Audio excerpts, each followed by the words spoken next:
O Escolha Escola de hoje fala sobre um assunto muito importante, um assunto também bem delicado, que é o suicídio.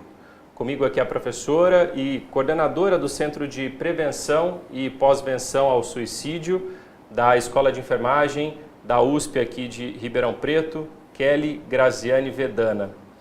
A professora Kelly também é criadora de uma disciplina de prevenção ao suicídio, que a gente vai falar aqui também no programa de hoje. Essa disciplina ela vai ser incluída, já foi incluída na grade curricular dos alunos e agora ela começa a ser aplicada nesse segundo semestre de 2018. Professora, boa noite, muito obrigado pela presença. Boa noite, eu que agradeço pelo convite e pela oportunidade. Professora, a gente, quando começa a falar sobre o suicídio, quando a gente vai ver alguns números, tratar aí, digamos, da frieza dos números, a gente acaba se espantando até com essa situação.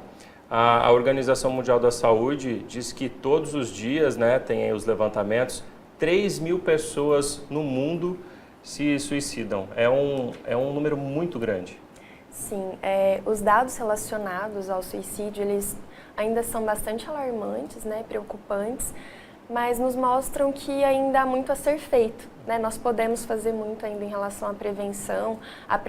Como são muitos fatores envolvidos nesse evento, nós temos várias possibilidades de atuação relacionadas à prevenção. Mas, infelizmente, os óbitos por suicídio ainda são mais elevados do que todos os conflitos mundiais combinados. Em algumas faixas etárias isso também tem sido bem preocupante, como nos jovens, que é a segunda causa de mortalidade na população de 14 a 29 anos. Então, ainda temos muito a fazer a respeito. Agora, ao mesmo tempo que existe muito a fazer, como você disse, é um assunto que a gente ainda trata com muito receio, com tabu, digamos. Por que isso acontece? Na verdade, é um assunto que gera desconforto em muitas pessoas, Então, um dos primeiros aspectos que nós trabalhamos com os profissionais está relacionado a essa questão, É normal sentir um certo desconforto ao se aproximar de alguém ou a tratar esse tema, porque nós lutamos muito pela vida, De uma forma geral, nós temos instintos e desejos que nos protegem de alguma forma e é um tanto incômodo lidar com essa questão do suicídio por isso. Além disso, nós temos as questões de julgamento, a falta de conhecimento e por conta dessa falta de conhecimento também, muitos mitos são perpetuados. Então, um outro aspecto que o meu grupo tem trabalhado bastante, não só com os profissionais, mas com a comunidade em geral, é para a gente questionar alguns desses mitos e para a gente conseguir desconstruir algumas crenças que a gente tem em relação ao suicídio e que podem não favorecer a prevenção. Que tipo de mito, por exemplo? Por exemplo, um muito frequente, Quem quer se matar mesmo não fala. Na verdade, isso é um mito. O que a gente vê em muitas pesquisas é que os óbitos por suicídio são precedidos de sinais de alerta ou de pedidos de ajuda. Nem sempre esses pedidos de ajuda são muito claros, inclusive para a própria pessoa que faz esse pedido. Mas eles são relevantes, eles precisam ser levados a sério, Então, essa é uma das questões que a gente considera como um mito importante a ser desconstruído, entre outras, Por exemplo, quem quer mesmo consegue, não fica tentando. E, na verdade, a tentativa de suicídio, ela é um dos preditores mais fortes de um óbito por suicídio.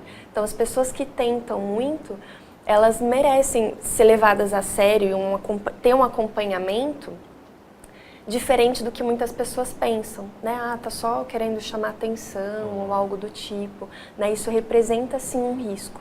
Muitas vezes é isso mesmo que as pessoas acabam dizendo, que quer chamar atenção, mas não sabe exatamente o fundamento, o que antecedeu para que a pessoa possa fazer isso.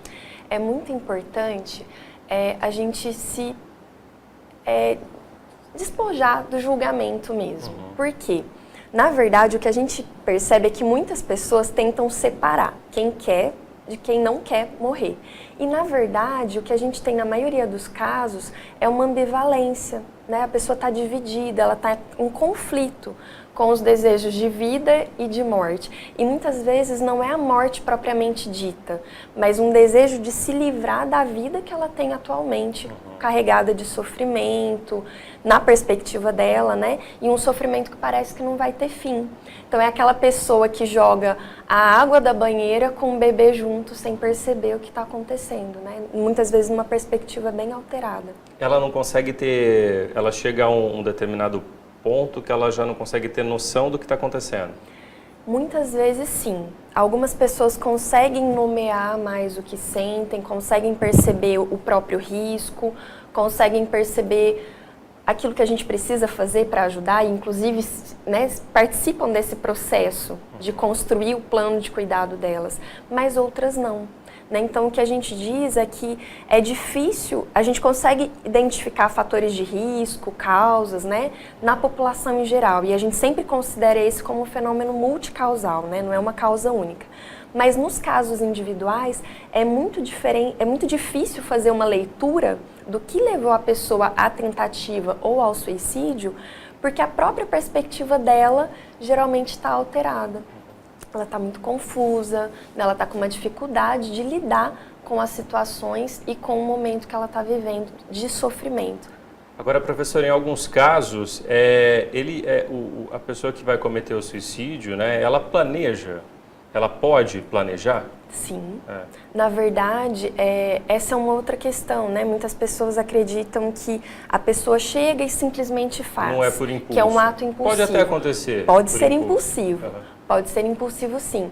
Mas, em grande parte dos casos, o comportamento suicida, né, seja ele letal ou não, seja uma tentativa ou óbito, é precedido de um tempo de planejamento.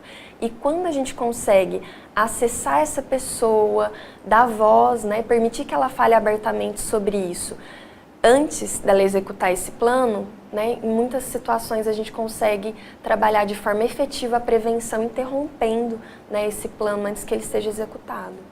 Agora, professora, a gente pode relacionar também a algum tipo de doença que a pessoa tenha pré-existente, assim? Até mesmo a Organização Mundial da Saúde diz que 50% aí das pessoas metade então, das pessoas que cometeram suicídio tinha algum outro histórico de, por exemplo, depressão. Tem a relação com isso? Tem uma relação bem forte. Alguns estudos trazem taxas ainda mais elevadas, né? Cerca de 90% dos suicídios ligados ali, né, a um histórico de algum transtorno mental. Então, o transtorno mental, ele é um fator de risco muito importante. Não significa que ele esteja presente em todos os casos, mas é um fator de risco bastante importante. Então, tanto os transtornos mentais, principalmente os transtornos de humor, né, depressão, transtorno afetivo bipolar, temos também transtornos de personalidade, transtornos relacionados a abuso de substâncias. Então, tudo isso é muito presente. Está relacionado.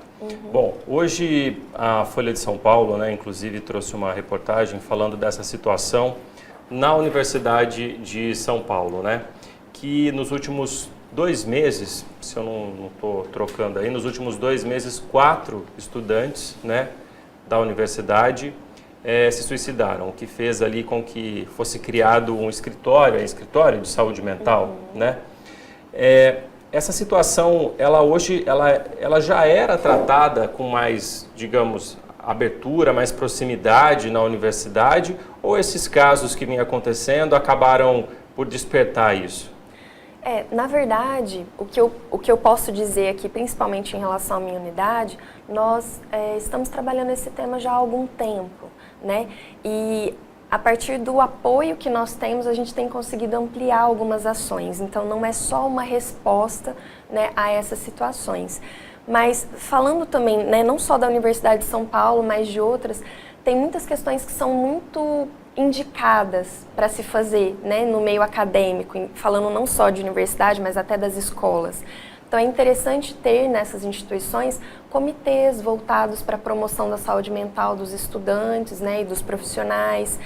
E esses comitês podem, inclusive, ter um auxílio, né, uma formação mais específica também para identificar esses sinais de risco relacionados ao suicídio, saber o que fazer, né, quando alguém está manifestando ali algum risco que possa ser percebido, e inclusive ter planos relacionados à pós-venção, né? Então, em muitas instituições fora do país, nós vemos isso acontecendo e temos vários manuais relacionados a esses aspectos, né, para que seja trabalhada a saúde mental nesses ambientes de uma forma mais contínua e que também existam planos de ação para situações mais específicas que requeiram um cuidado maior, né, e uma atenção mais específica ali.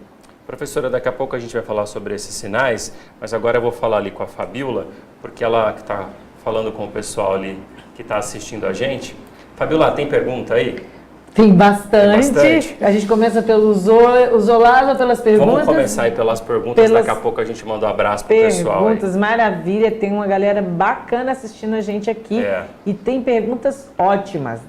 Eu vou pegar, gente, aí é lógico que a hora que eu vou ler o Facebook travou, fico muito feliz. A gente vai responder as perguntas aí, então. Vamos aproveitar lá. A presença da professora aqui, conseguimos já ir alguns. Conseguimos, olha lá. A Cleo está perguntando, Cleo Mota, quando a pessoa vive falando que quer se matar, que o mundo não tem mais graça, ela quer chamar a atenção ou na verdade ela está realmente pedindo uma ajuda? É isso que a senhora disse, né? A pessoa, às vezes, a pessoa não acredita que isso vai acontecer ou é um sinal para dar ajuda, já como ela disse? É muito importante nós trabalharmos numa perspectiva compreensiva, né, com essa pessoa. Não duvidar. Isso, porque, na verdade, vai ter muita gente que vai falar e não vai fazer. Mas nós não temos como separar de antemão quem vai ou quem não vai fazer algo. Independente desse desfecho relacionado ao suicídio, se a gente parar para pensar, nós temos formas mais adaptativas, mais positivas de ter a atenção de alguém ou de conseguir algo na nossa vida. Então, quando a pessoa está chegando a utilizar de alguns desses meios, significa que ela está em sofrimento, né? Não necessariamente que ela vai chegar ao suicídio, mas ela pode sim. E muitos pedidos de ajuda, inclusive entre jovens, eles não têm muita cara de sofrimento, né? O sofrimento muitas vezes ele não tem cara. Então, alguns pedidos de ajuda não são levados a sério por conta disso, mas é muito importante acolher, né, e ter uma perspectiva de acompanhamento, porque às vezes também a pessoa só tem uma atenção ou um cuidado naqueles momentos, né, em que ela está apresentando a ideação suicida, né, pensamentos suicidas. É importante que esse cuidado seja continuado, quando a gente fala dos serviços de saúde, no caso, né? E muitos desses casos precisam sim de uma atenção especializada, de um encaminhamento, de um acompanhamento mais próximo. Perfeito. Daqui a pouco a gente vai falar aqui no Escolha Escola sobre os sinais que as pessoas podem dar, as pessoas que vão cometer e tirar a própria vida.